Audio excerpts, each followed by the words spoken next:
Hello, ladies and gentlemen. I am still your brother and your friend to the Frank. And this video, we want to learn how to make use of VLOOKUP. So I've already made this video on VLOOKUP, which I'm going to play now for you to hear and for you to actually understand everything you need to know about VLOOKUP. Enjoy it. So before we start, there are some things you need to find out before we start. The first thing you need to understand is that assuming that you have a large volume of records and you have one situation whereby when you type in a value into this particular cell, where we have employee code, once you place in a value, then you want to see total salary received by the employee showing down there. You don't need to scroll down to find it, or you can just see it screen down there once you type in any employee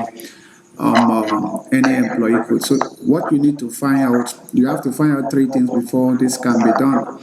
So the first thing you want to find out, you have to find out the first place we have record inside this table, which is the very first employee code.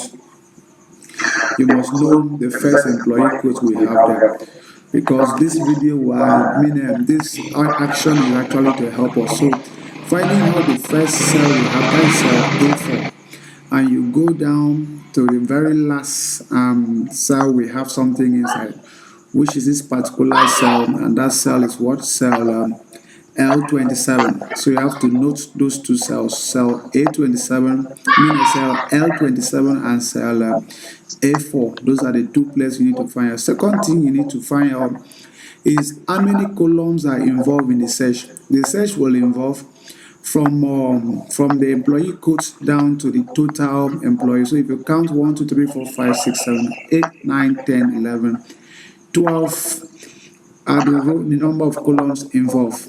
Now you have to find out the address of this particular cell. Yeah, so you find out these items and get used to them. Then we will now continue from there. So the first thing you need to actually look at is that you come inside this particular cell and type a formula. We are typing a formula into a cell called cell O3. That's where we are typing the formula into. You can see cell O3. So click on the formula bar to start typing the formula. You type equal to VLOOKUP, which is constant. Then you open bracket. When you open bracket here, you are going to type where you want the VLOOKUP to look into, which is what? O2. Look into this particular cell, comma, and then you specify the range of cell that the search will be involved. So we are going to put the range of cell, which is what? A4 column what? A4 column L27. That was the last cell. Then we go ahead and set that the number of columns we are looking at is actually 12, comma, and then we go ahead and write false. So this formula actually means that you should check inside this column, inside this cell cell O3. No, you should check inside cell O2 and find a record. Now, if that record is not available, the answer should be false. That is just what means. So if I press enter right here, once I press enter, the answer will appear. As you can see, the answer is not available because there's nothing inside the employee code. So if I pick this particular employee, note the employee I'm talking about, and also note the total salary of that employee. So you can see the total salary of the employee is right here.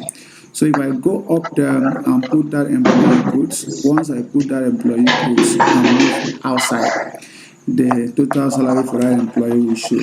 Let me also pick the total this particular employee. So I change and pick a new employee, and automatically you can see the total. So that is how pivots. This is how VLOOKUP works. See my next video.